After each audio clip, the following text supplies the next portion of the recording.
my family, personally with clients, but I have to remind myself, it's not about me.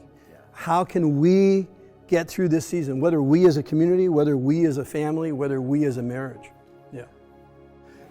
I read a report recently, and I think this is more out of the US. I didn't find anything in the Canadian context, but it seems like spousal abuse since COVID-19 happened, this pandemic, that in the US, the rates of abuse, spousal abuse, is up 39%. Wow.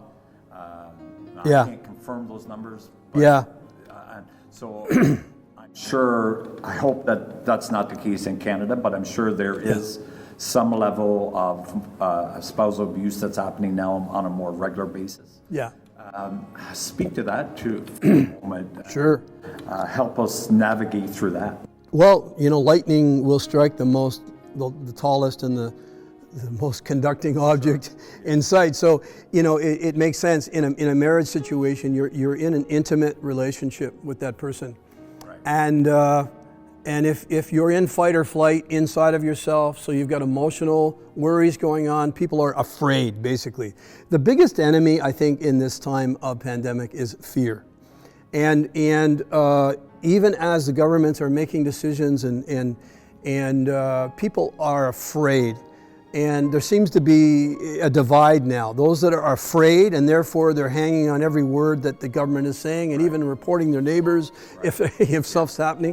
And then you get this other group that's the other extreme would be recklessness. They're not listening to anybody. They're doing whatever they want.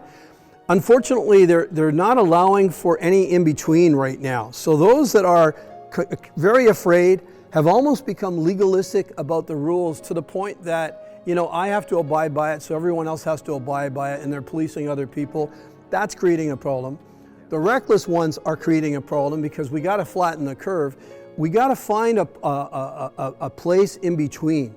And I'd say those people that maybe already were stressed in their marriages, and then they come into this season, they haven't taken the time maybe to learn new tools or to communicate better with each other. Of course, both of them now are stressed, and you're going to have lightning striking lightning, and maybe the stronger personality dominating. Men especially have a hard time talking their emotions, typically. So then it ends up getting acted out in anger and in frustration. And then the wife over time can feel like, well, why should I say anything? Because he's so mad all the time. Right. And so you got that kind of a combination there. So I'm not surprised that abuse is up. But I wouldn't say it's caused by COVID. COVID is like the trigger.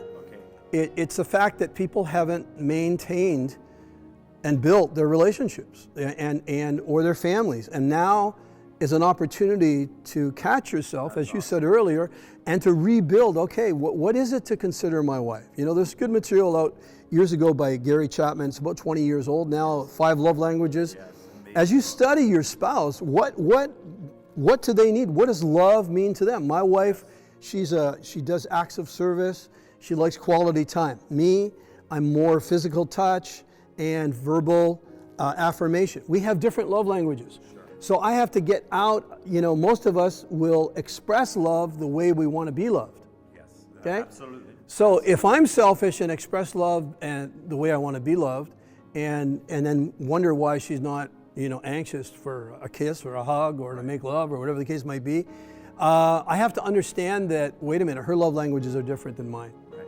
And we got to get through this together.